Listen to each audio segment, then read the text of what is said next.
Sorry, with Matt and Mark from Lower D. Welcome back, Matt. Welcome for the first time, Mark. Thanks for having us back, or Thanks me for back. thanks for having me. Been about 5 years since we last spoke. What's going on with you guys? It's been a minute. Dude, this album has taken us almost 5 years to write. I think last we talked, we were still kind of grinding it out. We were working on song ideas, and then I think that took us what, like 3 years, Mark? I think as far as like hashing out the ideas and even just like getting the vision of what we were trying to get. Because Yeah, I think even when we were going through like a lot of the original song ideas, I was even going through some of them the other day, and it was like so crazy to listen back to those original ideas. yeah. Because for a lot of them, I'm like, well, Tino's playing the exact same thing, and like everything, like just to hear the way everything evolved around it. But yeah, I think it was like 3 years or so to just develop the song ideas and kind of just start getting this direction. And then once we kind of were like, all right, like we're gonna do this, like okay, let's do this. Like we kept like you guys say, we kept like leaving the breadcrumbs, little hints. That's the way Lower D has always kind of operated, is like in the shadows, like, oh, you thought you saw us but you didn't, kind of. But yeah, once we kind of really started like, okay, here we go, like let's really nail these songs down and kind of get into it, like full heartedly, kind of a thing. That then was another, what, 2 year process after that, I think. So yeah, Yeah, kind of full circle, 5, almost 6 years now that we've yeah, been kind of like had these song ideas and just kind of chiseling the sculpture out of stone, so to speak.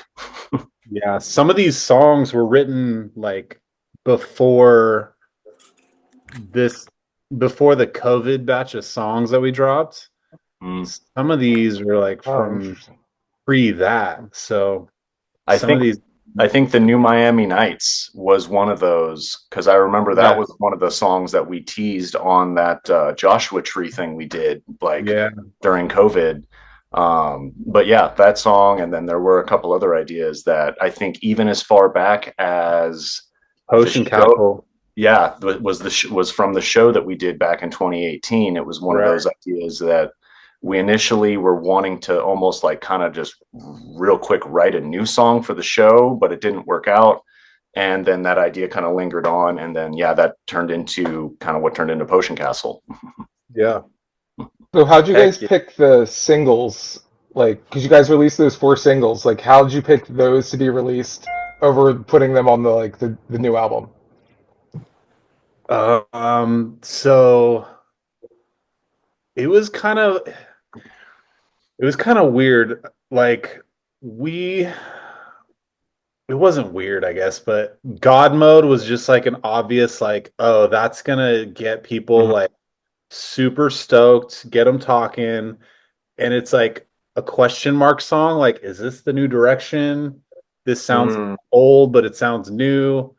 What is this? And it was kind of like a good jump off song, I guess.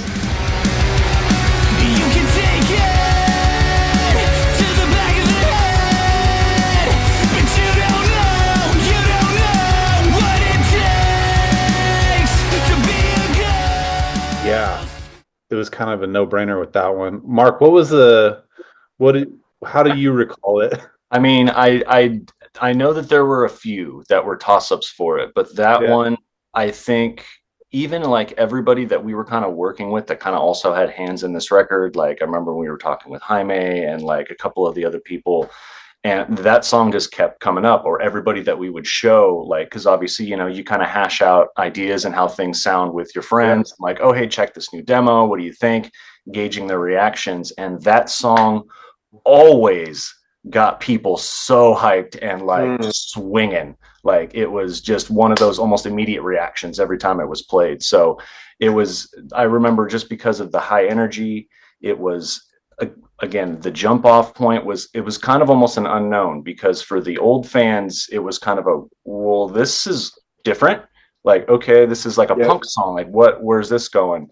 It for me, it kind of felt like a good choice because it was almost like a good medium between the people that who knew who we were, and then, you know, if you play that for somebody who's never heard our band before, it's kind of a good medium for people to be like, okay, I'm intrigued, like, okay, you got my attention, what else do you got, kind of a thing, and then bring them into more of what the lower D kind of style is, which is a lot more kind of, I feel like, abstract and kind of a little bit more unpredictable. But that was kind of a good, I don't know, almost like a good Taylor Swift lower D song, you know? It just hit all the notes. Like the melody that he's got is just so catchy. Like, and once you hear the song, you're just humming it for the rest of the damn day. It's one of those kind of things. So I think a lot of those points were kind of brought up here and there. And then Stefan really put his foot down too when it was like, all right, choose time. What's going to be the first single? He's like, no, it's God mode. I don't care. We're doing it, and we're doing a video to it, kind of thing. Yeah. Another thing too is like I had family over and I was like, oh, check out some of the songs we're working on. And I played like the whole album, and my nephew Justin was like, that song right there, that's my favorite song of all time. Like not just from your band, but like that's my favorite song. That's right. I was like, okay. And I'd played like the whole record, and he was like, that's it. And I was like, wow. Dude, I have the video from that night of him dancing in your room when you got to that song. Oh, really? Yeah, I was going through it when I was going through footage for one of the behind the scenes things, and I think I saved it. I'll send it to you because it's just so funny when you're like two stepping in the room to it. He's like all about that. But yeah, it just kind of felt right, so we did it, and it worked out. One thing I'm curious about, because last time we talked, Matt, I'm going to quote you here. You said, Mark Luciano is my best friend, and I was super bummed when he left the band. He was the one who brought me into the band. So I'm just curious, like, when you guys kind of were together for a while, and then you split off, and then what was it like kind of reconnecting again after you guys had split off and come back? I brought Mark into the band this time.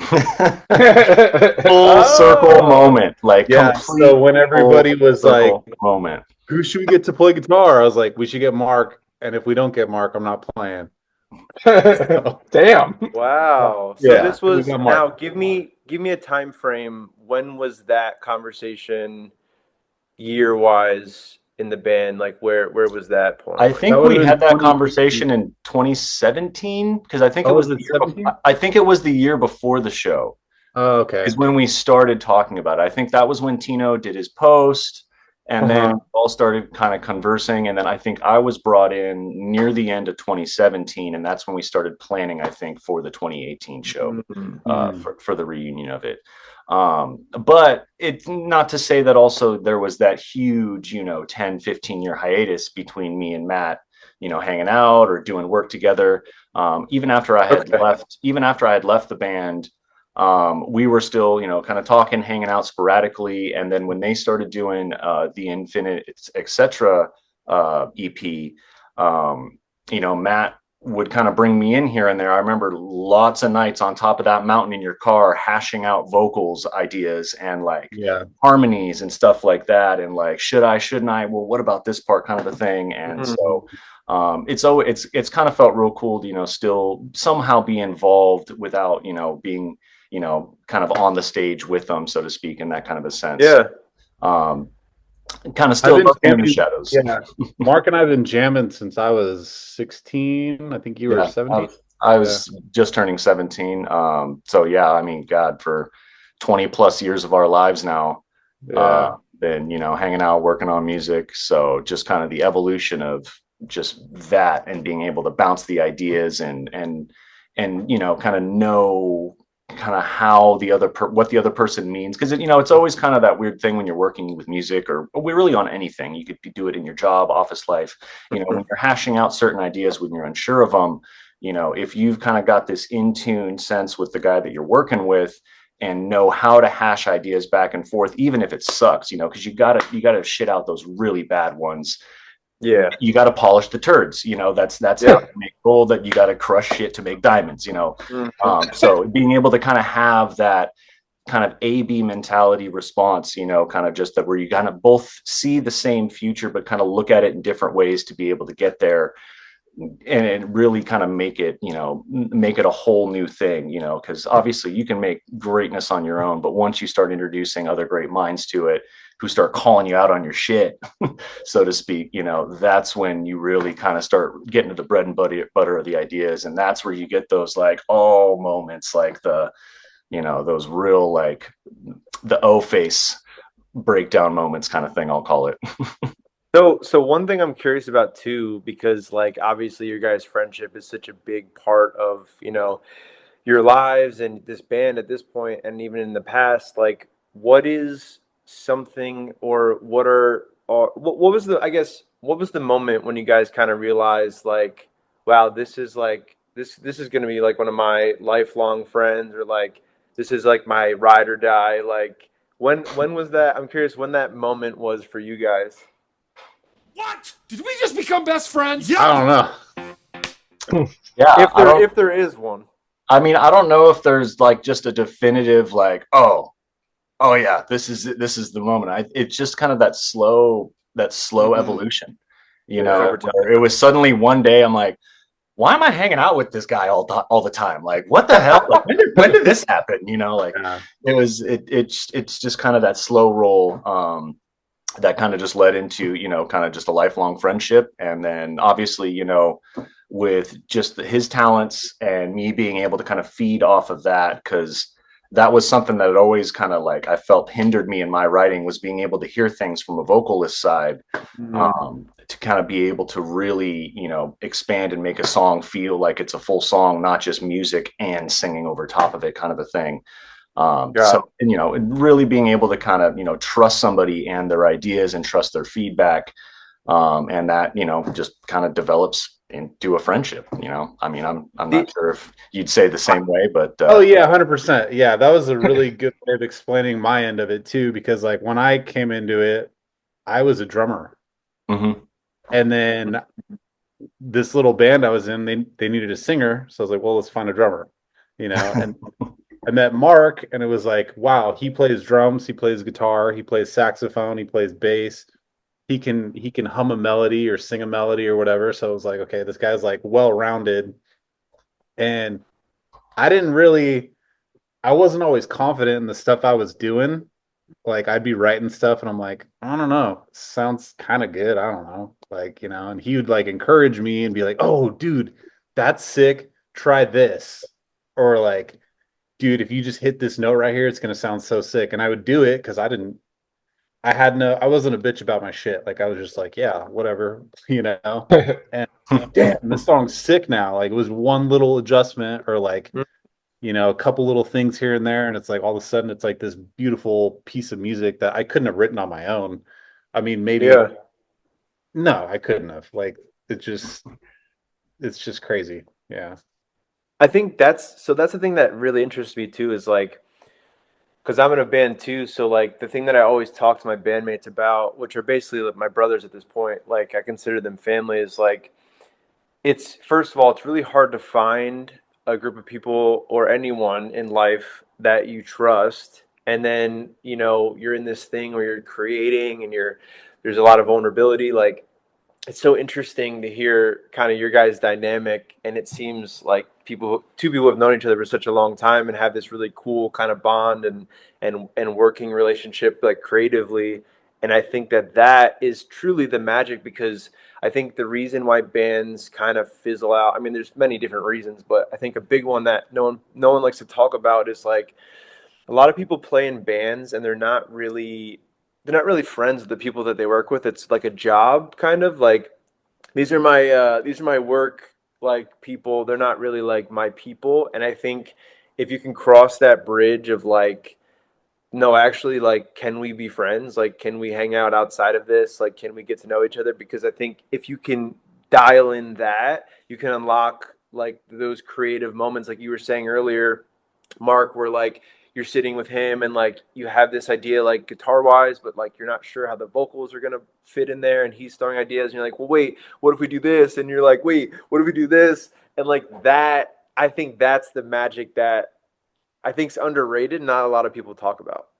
Yeah, it's the what ifs, you know? And trying them, even if you know in your heart that it'll suck, just swallow the pride, swallow the ego, just do it, because you might surprise yourself, or you might just prove yourself, and it's like, all right, cool, all right, at least now we can move on. We've both understood, that we've kind of gotten, either what we wanted or what we didn't want out of this. And then it's the tough ones are the ones that you really, it takes a while to kind of see eye to eye on certain transitions or parts. That's it's a test of the song, sometimes it's a test of the friendship. And you're just like, no, this needs to be a breakdown. No, it doesn't. It needs to be fast. And it's there's so many different directions you can go with it. But yeah, Mark and I wanted to slam a breakdown into the end of Black Flower. Oh, dude, I still have it. I kind of want to do it live. We'll see if we can throw it in there. Dude, yeah. Sorry.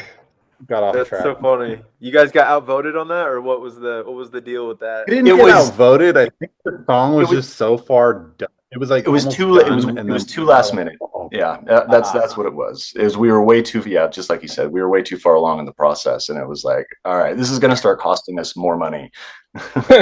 Now, did you guys have this dynamic back in Red Sky where you guys met? I guess was that where you guys met? I think Matt, you had said. Yeah.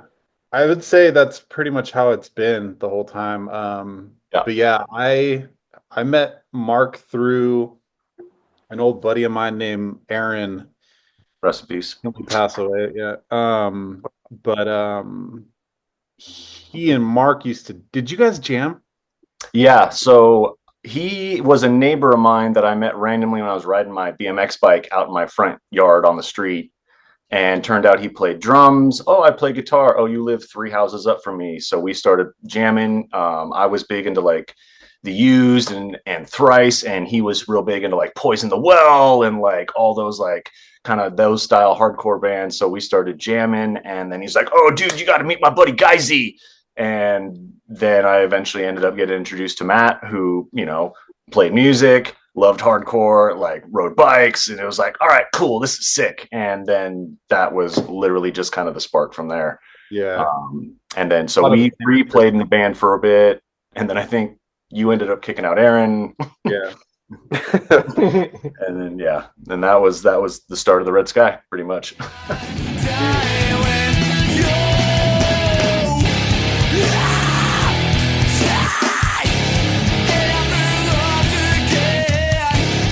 Dude, bike riding has been such a big theme in your guys' like childhood. It's so interesting. Like even the art for FGB, it's a bike. Like it's so funny to hear all these stories, and like even myself growing up, like I lived outside riding my bike to my friend's house. Like I would ride my bike to my friend's house. He was like 3 or 4 neighborhoods over. And I would drive there or ride my bike there to get my ass kicked in Halo, where everyone's just trashing me. But like, dude, the old LAN parties, dude. Yes. So, I don't know if kids today understand like the journey of like riding your bike out into the world and like hanging out with your friends. And like back then, before it was as technologically advanced as we are now, it's so different. But it was just such a special time, just being a kid and riding your bike out with your buddies like that. I still cherish that time in my life, even now, thinking back. Absolutely, man. I mean, in essence, looking back on it, those were those like true freedom moments we had growing up, because it was just you out there in the world with your crew. It was, especially with the lack of technology that we grew up with, which was just looking back, just so glad that that's how we grew up, because we would all probably be in so much damn trouble right now if we had this technology back then. But it was just the old Wild West back in the day. It felt like, just out with your boys on your bike, you'd ride around, you'd traverse the whole city on a bicycle, and then just be home by dark kind of thing, or else you get your ass whooped by your parents or something. Those were like I think that's like the true freedom moments. And it was almost kind of like that feeling that you search for, like, even now, like when I play music, that's that kind of like that freeness feeling that I'm looking for. Like when I'm just oh man, like how does the melody make me feel? Does it make me feel like I'm letting go, kind of a thing, just me against the wind kind of a thing. So I think I think it's got a real big part of the reflection of why the music, kind of stands out to us that way. And obviously you hear us talk about it being a big part of our lives. There's blatant imagery on some of the song singles. Yeah. So yeah, I absolutely agree, man. It was just, I don't think people understand nowadays kind of how it was for us being able to do that. So real quick, just to circle back, the FGRB song title, if anybody's listening to this podcast that wants to know what that is, it's Flaming Ghost Riding Bicycle. That was one of my questions, so thank you for that. Don't it all look so attractive? And we're lost, we still have wheels to burn. We do what we want, we do what we have to. So that was actually, Eddie always has like tentative titles for stuff when he writes his guitar parts. And sometimes we keep them because they're pretty tight. They're pretty rad, yeah. So, and that was one of them. Actually, we keep most all of them. Like we either keep them or incorporate them some way into it. Yeah, they're always like used because they're all sick. So I think the lyric in that song, you even say ghost riding something. Ghost ride this flaming bike off into the night. Yeah. Yep. Okay. There it is. I never put it together, but now we know for sure. Yeah. That's awesome. Yeah, I was Googling that to see, is this like a normal acronym? Yeah, so I guess kind of where we left off, Matt, last time we spoke, like I said, nothing had come out. Like there were the newest Lower D thing that had come out was the Cars EP, all those songs on there. So we never got to even talk about Grief Eater and all those things. So I kind of want to like touch on that a little bit. So with those 4 songs that you guys put out in 2020 and 2021, you spoke about as you were writing them before we had heard them, you said like those were the 4 songs that like were kind of self-help for you, where like you were kind of dumping a lot of you mentioned in detail some of the things you were going through at the time. And at the time it was supposed to be you guys were talking about doing an album, but then obviously you guys did the 4 songs and then an album later. But I guess for you at this point, or looking back, I guess what was, I guess, kind of like what was the emotions, or like the thing you were trying to sort of get across with some of those songs, of those 4 songs that you put out in the 2020-21 timeframe? I think that for me, it was kind of more of like a meditation and just focusing and thinking about something else while thinking about all of my trauma and depression and all the shit I was dealing with at the time. My dad actually passed away shortly after we last spoke, but I was kind of dealing with that at the time too. Okay. He was diagnosed with stage 5 kidney disease, so I had a lot on me, and I just needed to dive into music, and it was kind of like a love letter to the sky, but it was also meditation and just kind of like focusing on something other than my day-to-day stuff and stressors. And now I listen to it and I love it, and I'm grateful for it. I'm grateful for that time and for the dudes for like giving me that canvas, because it was healing. Yeah. No, that's amazing. I'm sorry to hear about your dad passing. I didn't know that.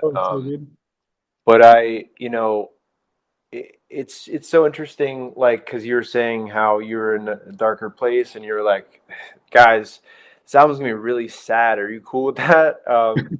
And you were just living your life and talking about the things that you wanted to talk about that were really on your heart, on your head at the time. And I think that's, really admirable, because it's hard to talk about the things that suck in life or the things I deal with. And from a creative standpoint, even myself, like sometimes when I'm writing music or writing lyrics, like I have something in mind, and then like I look back on things I wrote and I'm like, wait, that thing about my grandma came out in here. I'm writing a song about like at what it's like to be a kid. Like, how did that creep in there? So it's interesting, kind of when you're writing, like, I don't know if you have this experience at all, Matt, like when you're writing where things that you intend to write about, maybe subconsciously some other things creep into the lyrics. Yep. All the time, dude. Like all of our songs initially are something, and then a year down the road, 2 years down the road, the song means something totally different. Mm-hmm. And I try to write abstract enough to where it's not blatantly obvious what I'm talking Yeah. about. Mm-hmm. Which makes it more enjoyable for me too. It's a little bit more of a challenge to be a little bit more of like a covert or whatever, but it's cool later on listening to it and being able to still enjoy it, and no matter what mood I'm in or whatever, what I'm thinking about or going through, it's like it kind of applies still, which is rad. Yeah. Do you Now, write, good. like when you write your lyrics, when you have something like that going on in your life, is it more like are you like venting, or are you like kind of writing like a letter to yourself? If that makes any Um, sense. it's a little bit of both. Yeah, I would say it's both. Sometimes it's venting, and sometimes it's just like to recount something, or sometimes it's um yeah, it's just documenting, I guess. Is it like when you have to sing them? I guess you guys haven't really been doing much live stuff, but when you like It go will over be. and re-sing them, yeah, Yeah. can't wait. But is it like, does it feel heavy when you're singing that, or is it cathartic? Uh Or I obviously will, it's a spectrum. so it will probably be kind of heavy. I have been choked up listening to these new songs. There's certain parts that just hit me a certain way, and it'll kind of get me choked up, but yeah, hopefully there won't be any crying on stage. So I guess same question to you, Mark. So I guess now it had been a while since you had been in the band, coming back to do these 4 songs, Grief Mm-hmm. Eater and all those other ones. What was that Yeah. experience like for you, especially you being removed from the band for so long, still being like in the presence of your friends and being in the loop kind of, but like now you're back in the lower D headspace, like you're writing again. What is that like for you to start that journey with those 4 new songs at the time? I mean, first off, it was obviously extremely exciting because I thought it was just going to be like a one off, like, oh, we're just going to play a show for the 10-year of that album that I didn't even get to record on, which was already Mm. kind of like, oh, all right. But hell, I was still stoked to be, invited Sure. for it. And then like, all right, hey, you want to keep jamming? Because I was like, all right, well, I got these ideas. So I just kind of started sending some stuff around.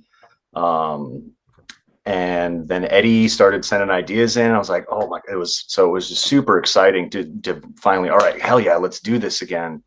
But at the same time, it was also this whole brand new weird experience because that was me suddenly trying to learn how to jam, learn and write over Zoom and over email and over Dropbox and things like that. So it was this whole different experience that I was so used to of just like, all right, cool. When we hanging out, and then we just go in the room for 5 hours and sit there and jam and do some demos and stuff like that. So it was a lot of fun to be able to get into it, but it was such a learning process.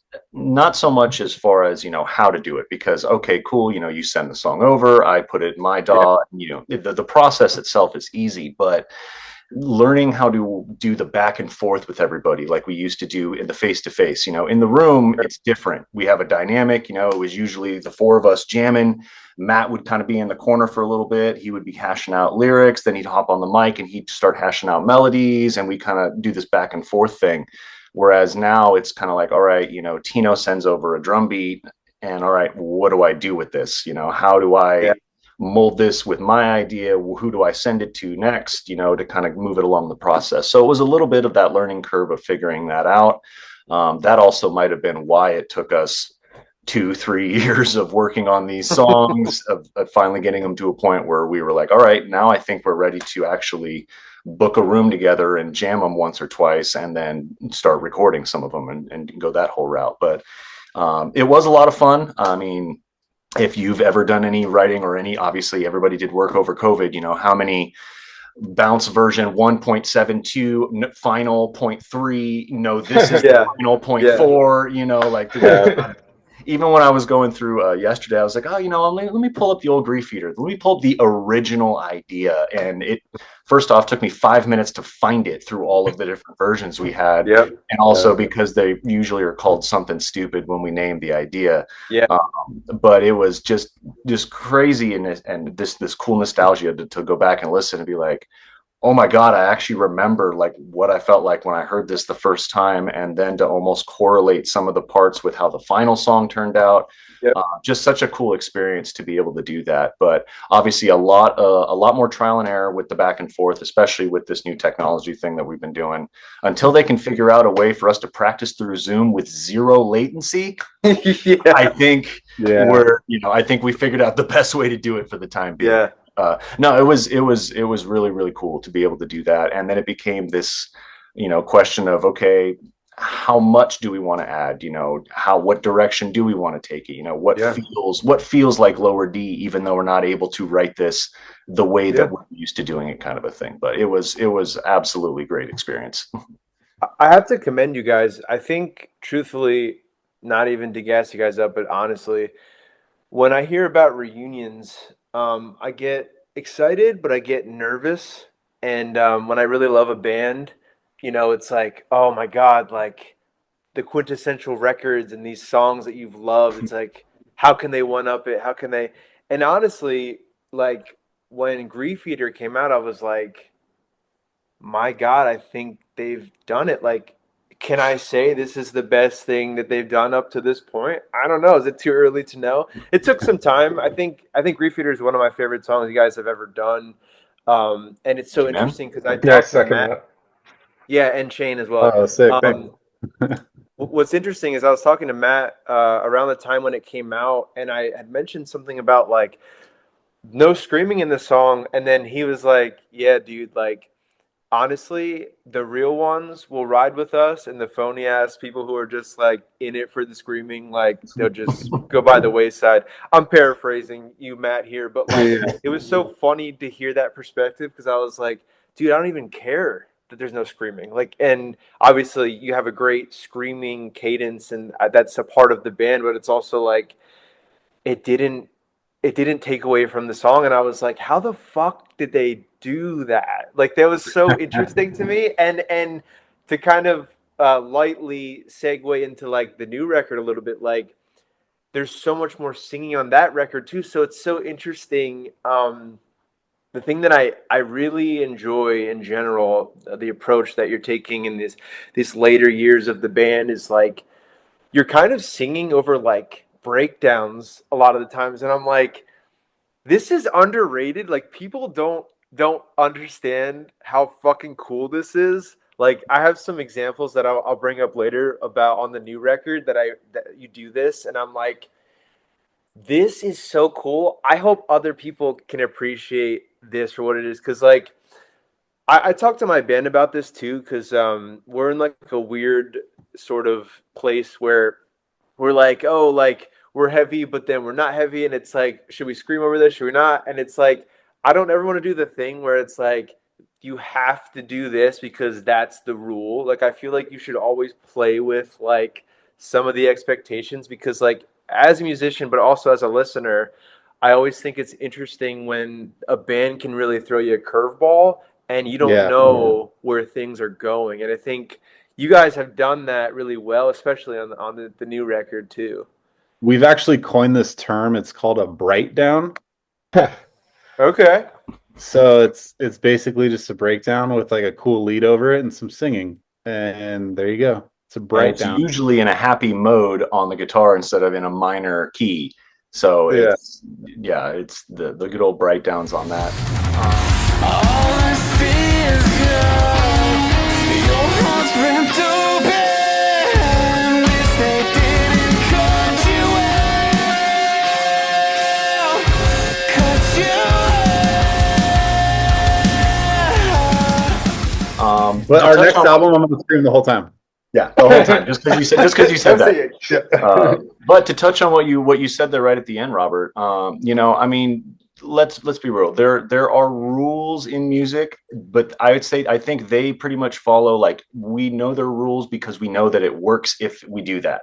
Sure. But I love the fact that you guys are talking about, like, well, what if we didn't just follow what we know works? Do something different. You know, that is the beauty with music is, you know, I mean, you've all heard jazz. There are no rules. There can be no rules. Yeah. So you really do have that freedom to try to throw the curveball. So that's where a lot of the fun comes in. And we have a lot of fun with that too. I mean, God, if we could show you some of the demos that for parts that didn't make it, you know, there was stuff left field, right field, like really throwing curveballs. I mean, like even the way that we threw that surprise at Everybody Inspires, like there was stuff like that all over the place. We're like, no, it's not right, you know, like, and then it kind of gets you thinking about the bigger picture as far as, like, okay, not just a song, but as, you know, like a unit. If you're looking at this as like a work of art, you know, from front to back, and then you really can start diving in and kind of making almost like, I won't call them philosophical choices about parts in your music,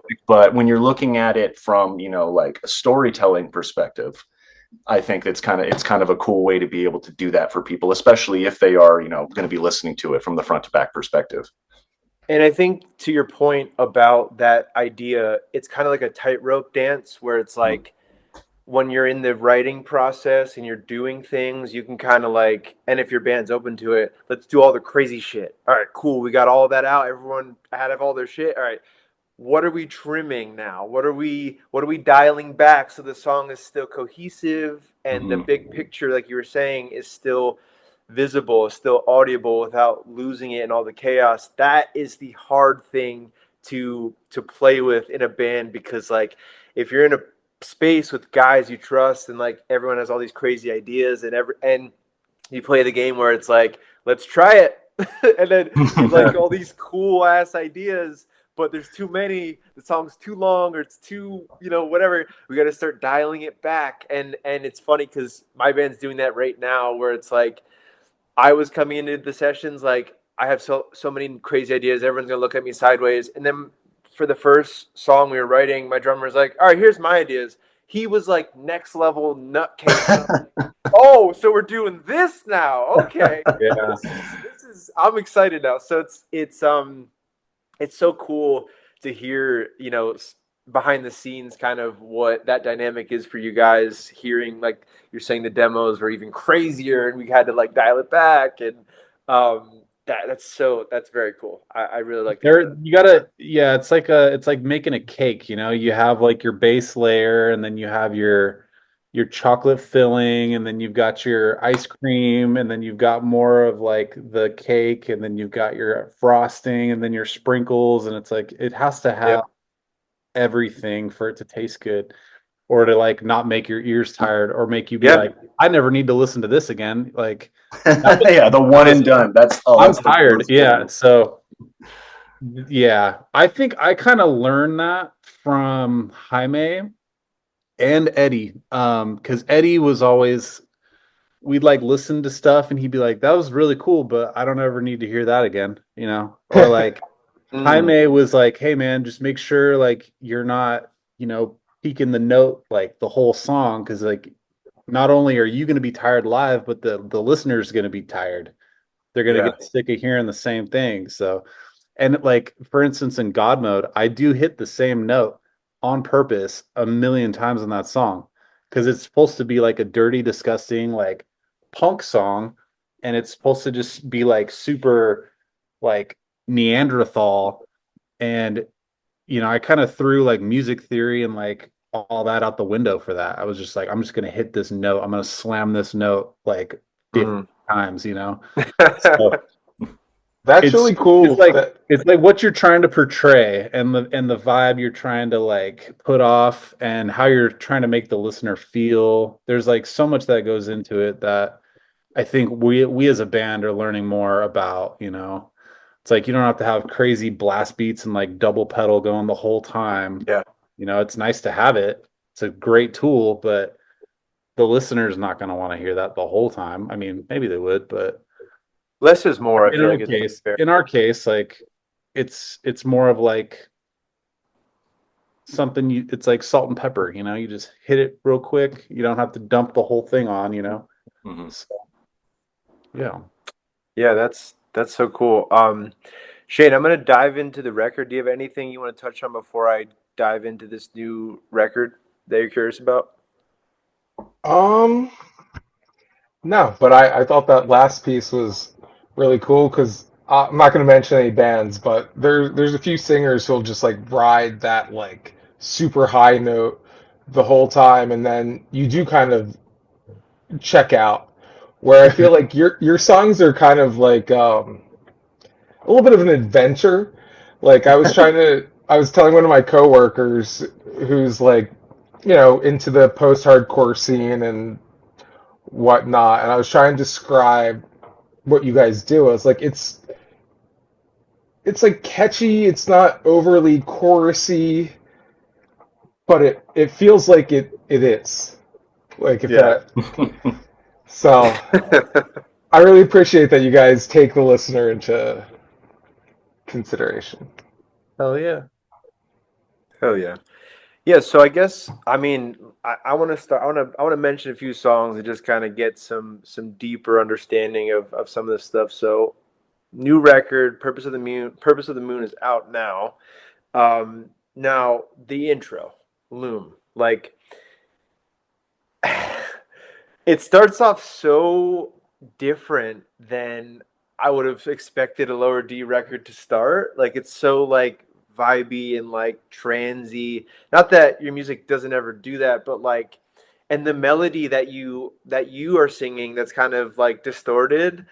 I think the lyrics are like what the hell are they? Never Look Back. That melody is amazing. Like I'm like, what the fuck is this? So you have these. Is that all guitar? Is that also synths? Like what's happening in that intro? Yeah, there's synth, there's guitar, there's hella reverb, distortion on the vocals. Okay. Yeah, there's a lot of saturation on that. Now, wait, I want to get this. good. I want to get this off my chest. That melody, I actually ripped off of a clock.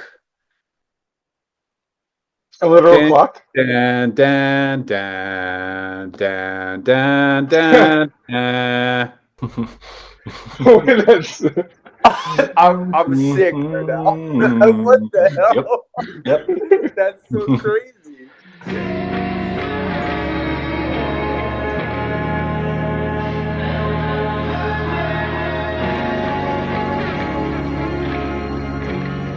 Yeah. So when I was growing up, my dad had a clock that would ding every hour on the hour, and that's what it would do. So I was like, oh my god, just in my head, and I did it over the song, and I was like, sick. That's wow, that is so funny. Now I heard an interview that you, Matt, had a lot more sort of injection of like how did they say it? Kind of like. Did you kind of write some of those synth lines in that intro? Like with Loom, it almost seems like you, I could be wrong on this, but you had more say in like how the song sounded or like was, because I don't know if other people in your band one in particular, you had a lot to do with a lot of the background stuff. Yeah, so this whole album like was a lot more of a team effort, myself included. Like I had my hands on a guitar, I had my hands on a bass, I was like writing drums. I mean, okay, Mark as well. Like Mark was writing full songs, and he'd be like drums, bass, guitar, you know, and then he'd come over and be like, "Oh, do you like check out this melody?" You know. So there's like everybody was very hands on.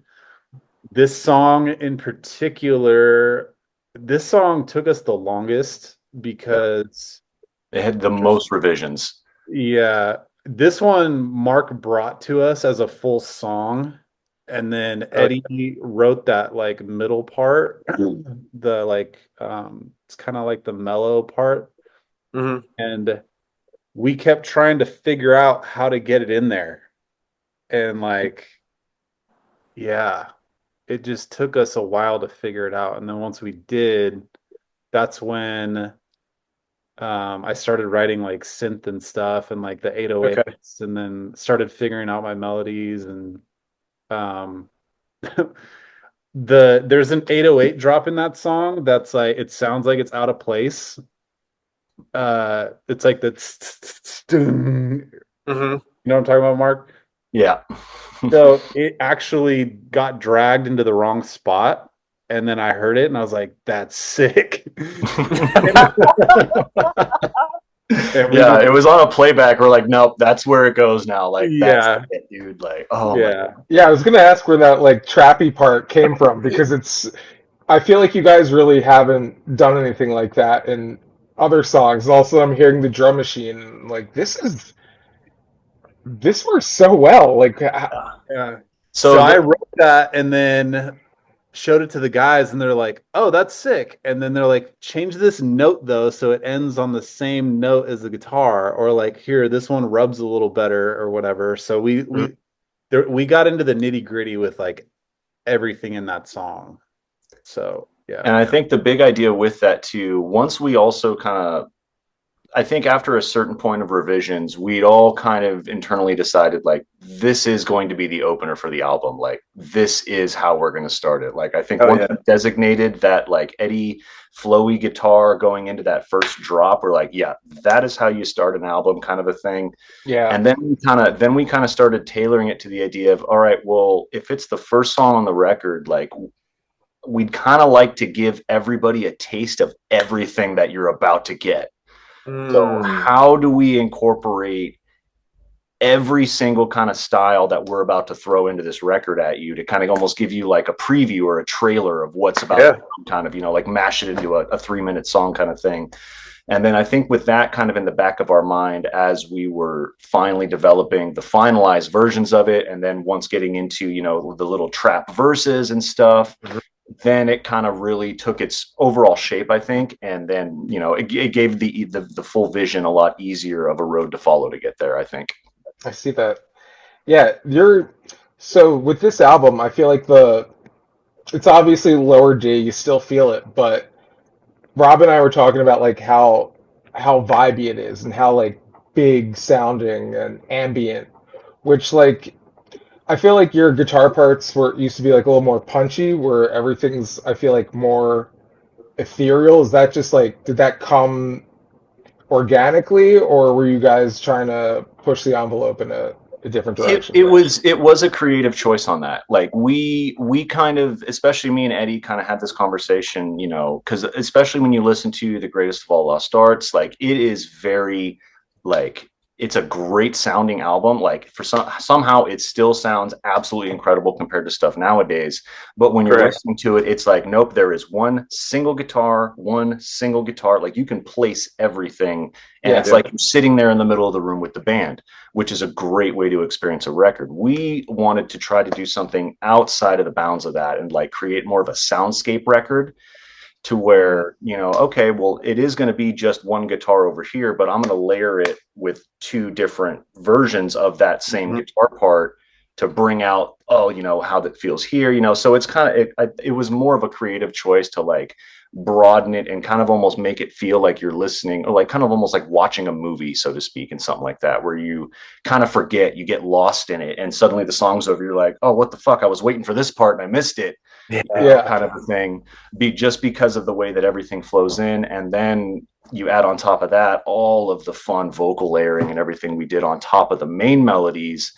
And I mean, and it feels like you're just sitting on a cloud listening to it half the time, especially when all the parts really fill in and you get that whole response from the entire EQ band. So it was that internalized choice, but it's still like, it still makes me smile when I listen to it, just like, oh my god, it worked, like thank yeah, it could happen, it did happen, kind of thing. I feel like, Matt, what was your approach? Because I feel like you're holding notes also like longer. Um, and even though like there's less screaming, I personally think this might be like one of your heavier albums, if not the heaviest. Just like it's not gonna scare my wife away with all the screaming, but Yeah. like it's still It's just definitely it like hits. lyrically, it's heavier. I'm singing with my chest voice. I don't do a single falsetto. I actually wrote some parts that were falsetto, like in Abattoir and some other song. I can't remember what. Mhm. But I purposefully removed them because I'm like, nah, I'm singing with my chest voice. Say I'm with not. your chest. Yeah, say it with your chest, boy. And then I removed anything that was like too frilly. I was like, dude, just give them the meat and potatoes, bro. That's all I want. That's all I want from myself is just like, just to put it out there and not be like trying to like do all these, not stupid, but stupid vocal runs. Or like, like Unnecessary. just, yeah, I'm just like, I want to just hear the song. I don't want to hear myself trying to like impress anybody. Like, it's not what it's about anymore for me. I just wanted to like write a solid like man record. Yeah, and when Shane brought up the vibiness of the guitars and stuff too, like I felt like you were kind of riding a really interesting vibe throughout the record where it seemed almost like a through line start to finish that you were kind of like in this like vibey like sort of thing, and I thought that that was a very interesting choice. With obviously the change of like being more atmospheric in general, less punchy, and then you're kind of taking a more also kind of vibey approach. That was an interesting choice that you made as well on this record. Thanks, man. Um, to what we talked about earlier, I wanted to mention another one of my favorite songs on this album, Spires. Um, I love like again how I mentioned before, like you're listening to something and it's going a certain way and you're kind of chilling out. Okay, cool. And then it just like, all right, what are we doing? And the guitar on that middle section is like what dreams are made of. Like I love that. It's so singularly just like, okay, what are we doing? Oh, that's beautiful. Okay, we're chilling. And then it just fucking punches you in the nuts. And I'm Yeah. like, that is the shit I'm talking about. Like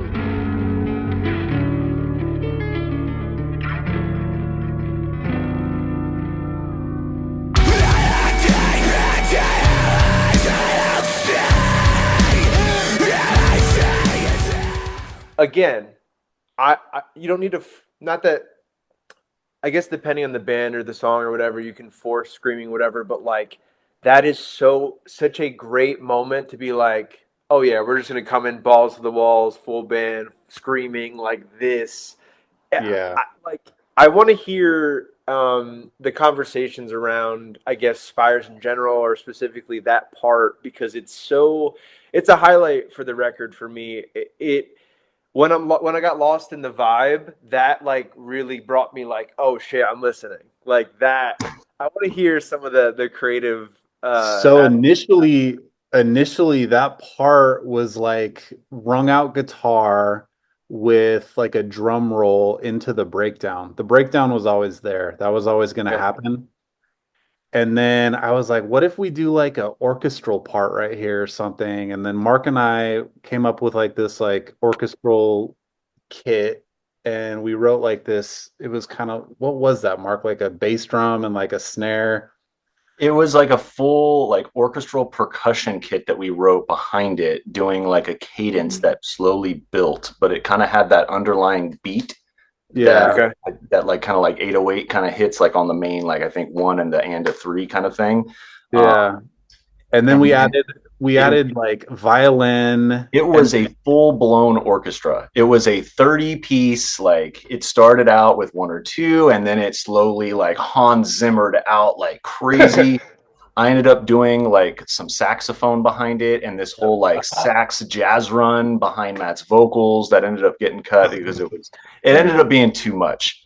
And I think if we would have dove, I think me and Matt talked about this after we'd really gotten into the record, and it was like if we would have brought that stuff in after the song had been solidified, I think a lot more of those elements might have made it in. But right off the bat, when we were like doing the layouts for the songs, it was one of those like, all right, this is way too much. Like it's almost distracting kind of a thing. And then we kind of almost brought it back to like, all right, hold on, back down, meat and potatoes. Let's just kick it back down to just the guitar and Matt. And then, Mark, release the Snyder cut. That's all I'm gonna say. Dude, we might have to release the Zimmer cut on this one because it's just fun. But even like the idea for, like Matt was saying, the breakdown was always there. And I think the idea behind that was like, hey, you remember 2005 Lower D? What if we did that? Like just straight like, no, we're gonna hit you hard like we snuck into Taste of Chaos this year kind of a thing.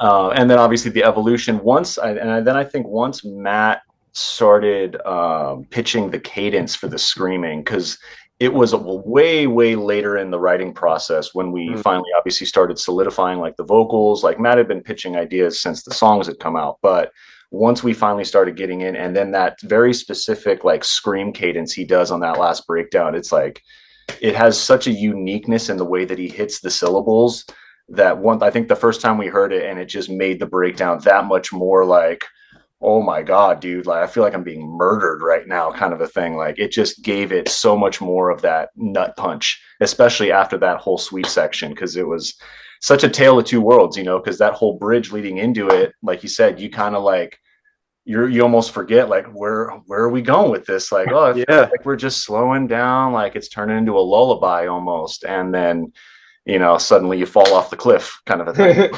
Yeah.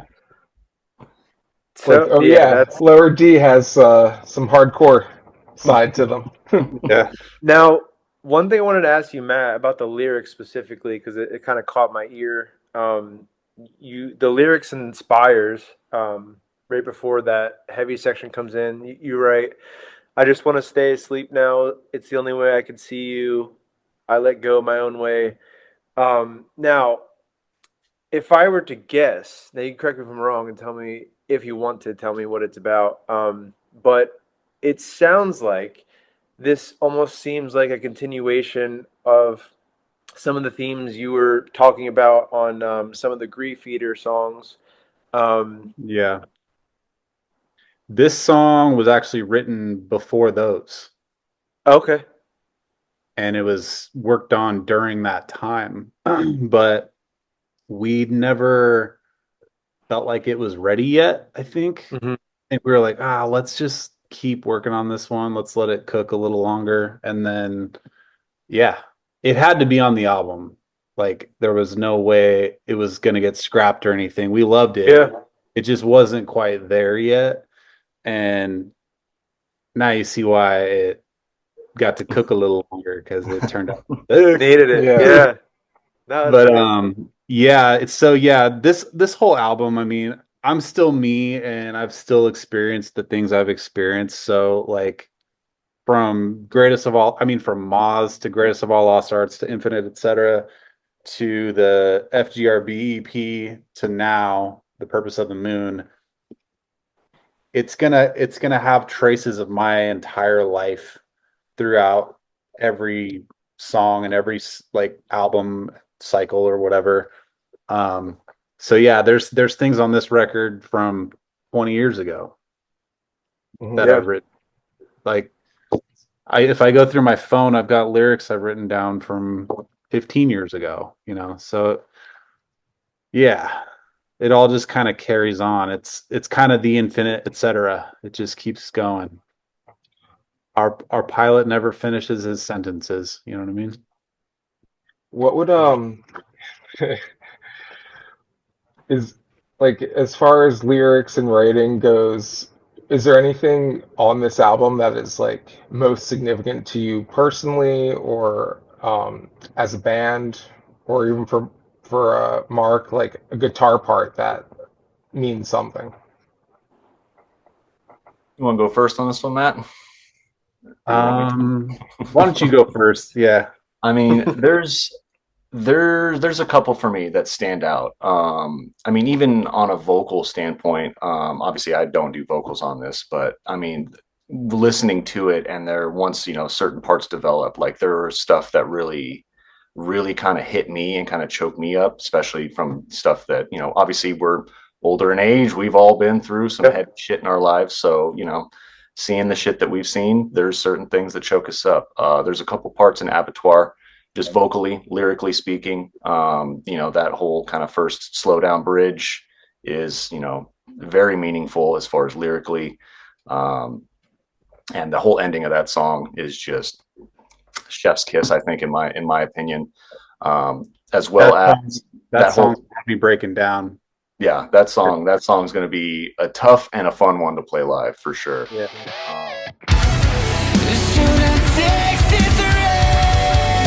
Just to see if your reply left me on ghost.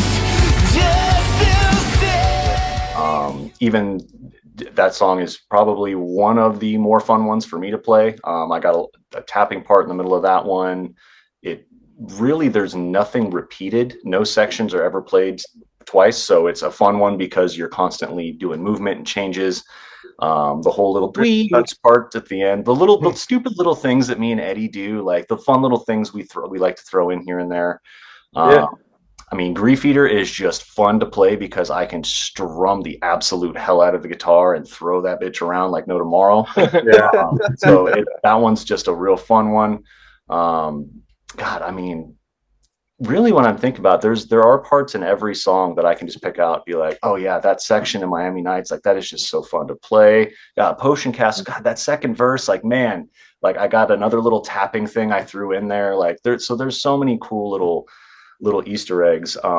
Even for myself, that when I listen to it, like there's always something different that even now, like I recorded the damn thing and I'm like, oh yeah, I did play that part. Like, oh, that's sick. I forgot I threw that in there, kind of a thing. So it's really cool to be able to kind of have those. But yeah, I think the big ones would be in ABBA for sure. There is that second verse in Aphasia that's just so fun. That little bouncy, like like that just reminds me of the old school, like Higher Than Kites kind of feel. Yeah. Wow. Black Flower is a fun one to play through, and then God Mode. Those will be the ones that I'll just kind of toss out as far as personally. Those are my so far until we start playing some more shows and I see what really is fun to play live. Those will be the ones I'll call for now. Oh yeah. Oh yeah. Yeah, so Abattoir for sure. That one's really deep and it hurts a little bit, but feels good at the same time. And then Loom is really special to me because I feel like Mark and Eddie and I really put our noses to the grindstone with that one. Like I said, it took a really long time to get it, but we had an idea of what we wanted and we just kept working through it. And it shows when you listen to it. You're like, damn, dude. Like, I mean, for us, like, you can tell we worked hard on it. We put a lot of effort into it. And there's a Red Sky throwback in there too, which is really cool. Then, oh wow, that just clicked. Yeah. Well, it's like I said, it all circles around. It's like bell bottoms and skinny jeans, it's gonna be trendy. Is that what you're gonna wear for the show? Dude, I might. That'd be sick. Just come out looking like / bell bottom. Yeah. Shoot, I'm trying to think of what other song. Dude, Aphasia kind of makes me want to cry too. There's a lot in that's that. A heavy one. Like, yeah, it's really like, oh, man, because we're getting so old. I look at my wife and I'm like, dude, we're in this. You're gonna see you get old, and you're gonna see me get old. Like we're gonna have to say goodbye one day, and it's really sad. And you just wish you could repeat and run it back. You know what I mean? Hey, did it again. I got a lot of zingers. It's But yeah, it's like, yeah, I would say those are probably my top moments in that album. But I love all the songs. Like, "What Are You Running From" is such a banger too. Like, that's one you throw on the freeway and you're just like vibing, feels good. And yeah, I mean, this was a really special record for me. I loved it. I forgot about Signs. God, Signs is so Oh, yeah. good, man. yeah, Like, that's Signs is my Yeah. favorite on the record. There's That's too what- many songs. We need to write records with less songs so we can remember all of them. I'm just kidding. Signs is a special one for me. Just listening to it, like again, you do that really cool thing, that bright down thing, and I'm like, I oh, love that term. what the hell? That song was actually a one take Timmy. Like I freestyled that entire thing and sent it, and we just kept it. And that was it. I just added harmonies and like tried to like spruce it up a little bit, but literally didn't write the lyrics down, didn't put any effort into it at all. Like the song like came to me, it was crazy. I was like, this is thick. So, and the guys the drums go sick on that one too. I'm yeah, a fan of, drums on dude, that one. Tino's like my favorite drummer. He's so good. I don't know how the hell he thinks of the things he does and fits into the spots he does, because it is just, I don't know. It's fun to watch, man. Yeah, his drumming vocabulary is so dope. And like other drummers say it too. Like I hang out with Lonnie all the time from Pierce the Veil, and he's like, dude, Tino's the shit, you know. So the drums and Grief Eater. Mad prop. Yeah, dude. He's just sick with it.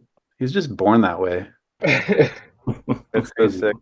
I like I said in the last time we talked, but I'll say again, like I just want to say thank you guys for honestly just pouring your souls into music. Like I think that's what's so cool about like your music in general, but also like this new record. Like it's so personal, and like even hearing Mark talk about lyrics that you wrote and how that touched him in a specific way, like that is truly so like amazing and so cool to see and hear, because you feel it listening to it, and it's so authentic. And I think that's the thing that you guys have always done so well over the course of your careers, is having this authenticity.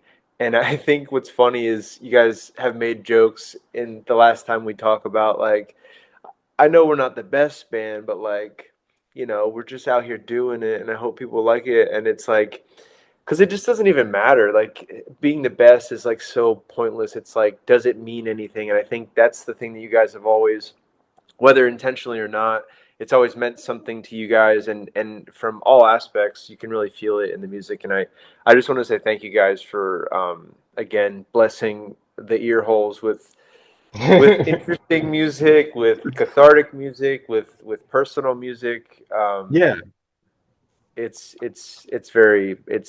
I'm thankful to have you guys to be in the same timeline as Lower D.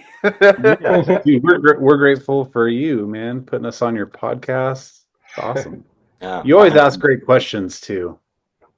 Like last time, I was like, dude, this is actually a fun podcast. Doesn't feel like you're grilling me. Oh yeah. No, and thanks so much, man. That really does mean a lot, because I mean, you know, at the end of the day, we wouldn't be where we are without you guys. You know, I mean, we would still be in the garage, which we still probably, I mean, maybe not now that we're older, but you know, in theory, we would still just be sending songs to ourselves because we enjoy it, and you know, being able to think about, well, what would I want to hear as a listener, kind of a thing. You know, it's really cool to be able to get that kind of feedback, and makes us more appreciative and makes us want to kind of be just more honest with it. Cause I think, you know, that's that authenticity, you know, cause we know we're not the best. I'm not Tim Henson, bro. Like there are people I watch that amaze me daily that make me want to quit. Like, like why do I even try? Why bother? You know, but at the end of the day, it's just, it's just letting the emotions out, which is kind of why we started playing music in the first place. You're an angry little pent up angsty kid. I want to play some hard music and get my anger out, which is what I used to do on stage. And then people, the fact that people connect with it makes it that much more meaningful. And heck, if we can let out our emotions and make you feel some kind of way, that's I think therapeutic all the way around for everybody. Hell yeah. Hell yeah. Yeah, this Beautifully was put.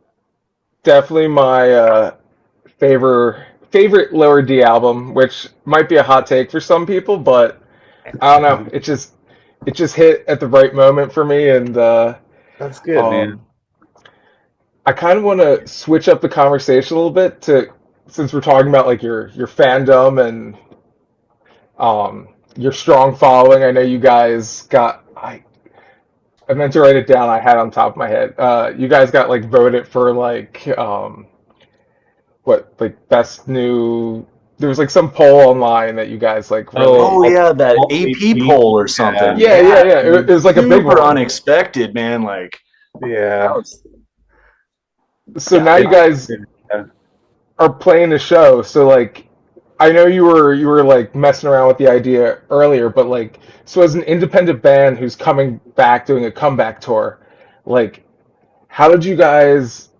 I'm just like curious about some logistical stuff. Like, how'd you guys like know you were going to do a show? Like, how do you pick like what size venue at this point? Like, do you guys still have contacts in the industry? Like, how is this like this live show come together? We're still pretty well connected in the industry because most of the people we worked with prior to our like disbanding, we were homies with beforehand. And we've always kept in contact, and then we've made new contacts. And obviously, like when people hear like, oh, Lower D wants to play a show, somebody's gonna pick it up and be like, hey, play here, So Soma was obviously our number one choice because we grew up there. Like as a kid, as kids, Mark and I, it was our dream to play there. And eventually we were selling it out all the time, and we are like, yeah, like this is our spot. So it was an obvious move to have our Purpose of the Moon record release show. I don't even know what to call it because it's not really the record release show because we're going to be playing like everything. But it was just an obvious move to have the show there. And then we got picked up by a management company, and they got us onto Warped Tour. So we'll be doing that, which is pretty gnarly. And that's awesome. What are the dates for Warped? What are the locations? So we are on the Long Beach Warped Tour date, which I believe is July 26th and 27th, or is it the 25th and 26th? 26th, 27th. 26th, 27th. I think that's what it is. Whatever that Saturday, Sunday is. That's the only confirmed date on Warped Tour for now, which again is fine with me. God, I mean, we hadn't played it in 20 years, which that in of itself is just crazy. The fact that we get to revisit it and actually get invited back, because I think we played the last one because we kept winning those Ernie Ball contests for local bands. Same thing with how we got on Taste of Chaos. We just kept winning these contests because I mean, the fans out here just are great and they love the D. So it, Let's go. It was they love lasagna. It was just that designer lasagna, man. Like for some reason they ate it up. So just to be able to be offered to come back and play this one date, it's going to be awesome. Logistically, I think we are all kind of freaking out inside trying to figure out how we're going to make this work because we're running out of time now. So we've been doing a lot of work behind the scenes as far as kind of getting stuff ready, obviously setting up our set list, any special things we're going to do as far as for the fans, how many deep cuts are we going to do? So there's a lot of stuff that kind of obviously goes into it now, kind of setting up for, all right, put up or shut up kind of a thing. We gotta make this work. And especially with, everybody kind of being a little bit more disconnected than we used to be. Yeah. We're not all living in San Diego anymore. So trying to make things work and make sure it's okay for everybody's schedule. We're all older, some of us are married, some got kids. Yeah. So it's just trying to do this the big boy way. And Yeah. still and make it self-sustaining, because we don't want this to be a one and done. We want to be able to kind of keep this ball rolling and keep giving you that designer lasagna as long as we're able to. Yeah, please do. Oh yeah. But I guess kind of close it out a little bit here. Now you guys had announced that sort of purpose of the moon show, and I think Jamie's Elsewhere was on the lineup. Yep. Dude, let me just say, fucking chef's kiss to that fucking lineup, dude. Like, I consider I'm kind of weird, like, because I almost consider you guys like OGs, like almost like Seosin, like these like bands that are have been around for a while and like I still love dearly, and like Yeah. Jamie Does, where like I consider in that realm too. It's like when you see that lineup, you're like, what year is it? Because I'm seeing this. Yeah. Like, what the fuck is happening right now? Which was Right. kind of the idea, and it made sense. Obviously we're still good homies with all those guys, and it's almost poetic. You've got the drummer of Mice playing in his original band, Yep. and you've got the singer of Mice playing in his original band. So it's just one of those, like, dude, like you said, what year is it, man? Like, bring it back to the good old days. Dude, it's so cool that everyone's still doing stuff, man, and you guys are all friends. It just like it gives me hope that there's like life on planet Earth and like people are still alive. Yeah. Like it's so cool to see that, man. I hope that you guys feel some semblance of that too. Oh yeah, for sure. Yeah. Yeah. It's been awesome, dude. Like you kind of when you put your head down and write a record, you kind of forget what's out there.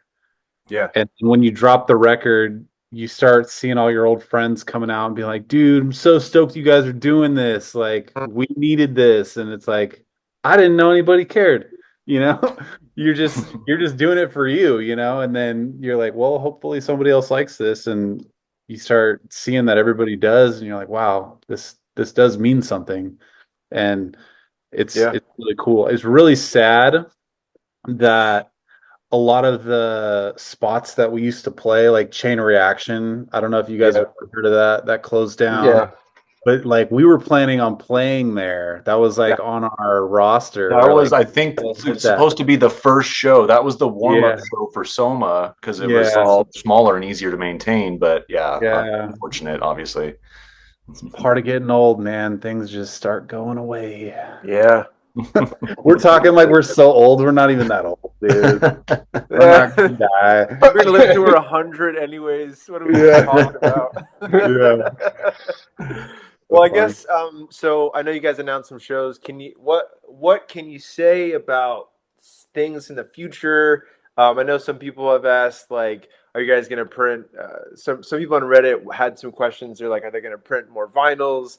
Are they gonna do more shows? Are you gonna play on the East Coast where I live? Like, what's going on? What can you say? What can you not say? Yes, yes, yes, yes. Oh, okay. Yeah, we're trying to do it all, but we gotta like focus one thing at a time. Sure. And there's gonna be more merch. We're gonna probably keep doing the limited run thing, and then we're gonna have like limited runs for certain shows. So depending on which show you go to, dependent on the merch you will be purchasing or Oh, not. that is so cool. Yeah, we're trying to keep it like Really cool. dope, like we don't want everybody to have the same shirt. We want everybody to have More like of an exclusive thing, like Yeah. it's a special thing. It's like going to a show and getting the show shirt, like Yeah, kind of like we the want it to be special, and there's an element of art to that too, like with picking shirt designs or like having shirt ideas or sweatshirt ideas or whatever. And yeah, we're just trying to be artists and keep the art alive. And yeah. As far as live stuff, not a lot we can say as far as giving dates or anything definitively. Sure. There is a lot of stuff, obviously, that we've been talking to. I mean, God, there was a We were pretty talking hefty about one today. conversation. Yeah, literally like half an hour before we hopped on this. Like, I was out mowing the lawn. I came back to 45 missed messages. I'm like, dude, shit, I missed the whole convo. Like, let me catch up real quick. Rad. So there are, at the least I will be able to say about it is, yes, there are going to be more dates announced. There are going to be more dates before the end of the year. We still are not sure as far as how many. We're trying to pack it in. Obviously, the logistics thing is a big part of it. And it's a money thing too. Obviously, you know, it's got to make sense. We don't want to be paying out of our pocket thousands of dollars. As much as we love you guys, we don't want to be paying that much money per night to go see you. No offense. You know, if it costs us nothing, perfect. You know, but once we get there, but there is stuff coming. 33 and West, which is our new booking agency, is doing an awesome job for us. Shout out to JJ for all he's doing. So that will be coming. You know us, we like to sprinkle those breadcrumbs for you. So you will be getting plenty of breadcrumbs to lead you to the designer lasagna soon. Oh, yeah, that's so sick. Well, guys, I just want to say again, thank you guys for chatting with us. I just want to say congrats on like coming back again and bringing the heat and sharing such sweet tunes with the world. And, you know, having never seen you guys live, even just being able to buy a fucking Grief Eater t-shirt and sweatshirt, like that's so cool. And the fact that you guys are going to have like specific merch, like that's so sick. That alone is awesome. But I cannot wait. If you guys make it out to the East Coast, you will catch me there. You will catch Shane there. Hell yeah. We'll have to do another podcast. Hell yeah. We could do a live one. Yeah. Ooh, that's now it's 2008. Yeah. Now it's 2008, baby. Yeah. We can talk in person. Oh, fancy. That's so sick. Anything you guys want to plug or add at the end of this that you want to mention, or anything that I missed that you want to just plug here at the end? Follow us on Instagram. It's at Lower Definition. We just got that handle. So nothing changed if you're already following us, but at Lower Definition is our new handle on Lower Definition or on Instagram. So make sure you're following us and keeping up to date. We also have a mailing list. Mark, what's the mailing address? Is it? I think it's lowerdefinition.store. Right. Yeah. And sign up for that. That will give you early updates on stuff that we do have coming out. So any of the ideas, once we solidify them, we're like, hey, we're playing, or stuff releasing, even early merch drops, stuff like that. Yeah, early access to merch is a big one. Good place to sign up for that. Shout out to Sweetwater, Ernie Ball, all the people that are hooking us up, especially going into the upcoming shows. Neural DSP, absolutely killing it. M Live right now is hooking me up with stuff for our backtracking. So love all the support we're getting. Now we're a combination of extremely nervous and excited to bring you what we're working on. Thank you guys so much for all the kind words. I mean, thanks for listening to the record. You know, like it feels gratifying, you know, to finally be able to show everybody what we have been grinding on for the last 6 years. So it feels good to know that like all the effort wasn't wasted, that it was put in a good place. Definitely not. Which means that we can snowball it into some more fun for you guys. So we're just absolutely pumped and cannot thank you guys enough. Really, you guys are the best. Hell yeah! Thank you for your time, guys. I appreciate it. Yeah, of course, man. Thank you. Absolutely, man. Anytime. Look forward to talking to you guys soon. Yeah, let's do it again. Oh yeah. You guys take care. All right, homies. Take care. Take care, guys.